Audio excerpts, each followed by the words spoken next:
Набавките на јаглен и мазут за РЕК Битола и термоелектраната Неготино би значило и нивно работење со поголем капацитет. Мазутот кој ќе се набавува од Грција треба да ги надополни енергетските капацитети во државата, но употребата на мазут значи и поголемо загадување. Министерот за животна средина Насер Нуредини вели дека ќе се контролира квалитетот на мазутот, но и работата на овие капацитети.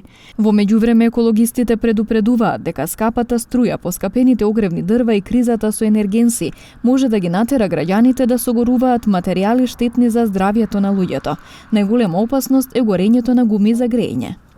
Сме имали случаеви, значи порано да слушаме дека има семејства кои согоруваат се и се што, па и гуми, па и улје, па и се и се што, значи и тоа мислам дека може и пак да се очекува и да се врати во поголема количина поради тоа што и струјата поскапе, но и дрвото поскапе, значи а и пелетите и се друго.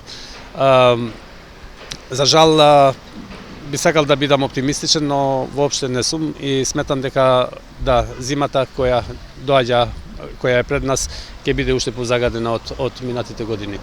Министерот Нуредини вели дека иако сме во енергетска криза, тоа не значи дека треба да се грееме со се што е можно. Побара граѓаните да бидат поодговорни во однос на заштитата на животната средина. Таа за жал реалност, ние сме во една енергетската криза, не само во државата, но во целата Европата. Тоа не значи дека сите можеме да има потреба да грееме за што е можно. Бараме сите граѓани да бидеме поенергиефикасен, да се зачуваме за енергијата.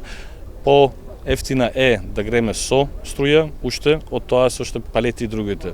Но тоа значи дека ако ние употребиме биомаса за грејање, да загрижиме кој квалитет е тоа и да не палиме се што е можно. Мислам дека сме свесни сите и ќе загрижиме за нашата околина, заради ако ние грееме што е можно, тоа значи дека ние сме прв кој ние ќе загадуваме нашите како се викам тоа, дети и фамилјари. Согласно Законот за квалитет на амбиентниот воздух, општините заедно со централната власт имаат обврска да воведат соодветни мерки за избегнување, спречување или намалување на штетните ефекти од загадувањето на воздухот врз човековото здравје како и за животната средина како целина.